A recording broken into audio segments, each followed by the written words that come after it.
Vüsal müəllim, sizə LinkedIn-də yönləndirilən belə bir məsələ üzərində müzakirə aparmışdıq. HR-ın bizə yönləndirdiyi məsələ budur ki, exit interview eləmək istəyir əməkdaşa. Şirkət rəhbəri deyir ki, nəyə lazımdır bu interview? Artıq əməkdaş çıxıb gedir. Siz bunun lazımlığını düşünürsünüzmü? Bu çox vacibdir. Çünki exit interview nəyə görə lazımdır? Biz bilək görək bu yoldaş niyə işdən çıxır? Adətən o bilirsiniz hansı rəhbər olar onu deyən. Yəni sahibkar düşünürəm ki, onun səbəbini bilmək istəyər. Yəni şirkətin sahibi eyni zamanda da şirkətin rəhbəridirsə, onu bilmək istəyər. Yox, əgər sonradan direktor təyin olunubsa ayrıca bir adam və o adam hansısa bir nöqsanı ucbatından işçi işdən çıxırsa, o ola bilər ki, düşünsün ki, exit interview-yə ehtiyac yoxdur. Çünki ola bilər ki, işçi həmin o rəhbərin səriştəsizliyindən danışar və ona mənfi təsir eləyər reputasiyasına. Onu istəməyə bilər.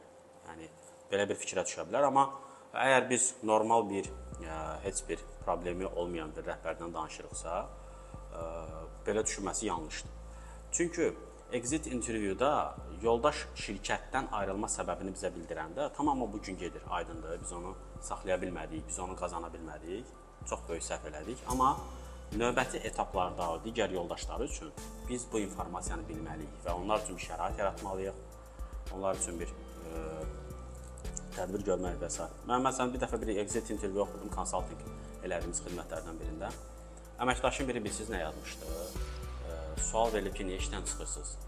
Deyir ki, burada kofe maşını yoxdur. Belə qəribə bir sual. Yəni kofe maşını tamam indi, yəni böyük holdinglərdə və s. bəlkə də var, bəlkə də çoxsunda var, amma bu şirkətdə yoxdur deyə bu yoldaş çıxır.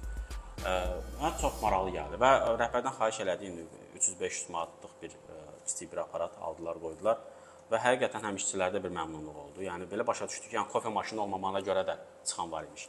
Yəni bunlar xırda nüanslardır. Yəni adam əvvəl görübdür, öyrəşibdir, oradakı əvvəlki işindəki mühiti görmək istəyir və ya da xəyalındakı bir şey görmək istəyir. Artıq şirkətdə nə qədər mümkünsə bunu eləməkdə fayda var. Bəlkə də o iminli toksik bir adam var, ona görə işdən çıxır və o adam digərlərində çıxardır. Yəni bunu bir rəhbər niyə öyrənmək istəməz? Yəni özünün problemini bəlkə də orada görmək istəmir deyə düşünər.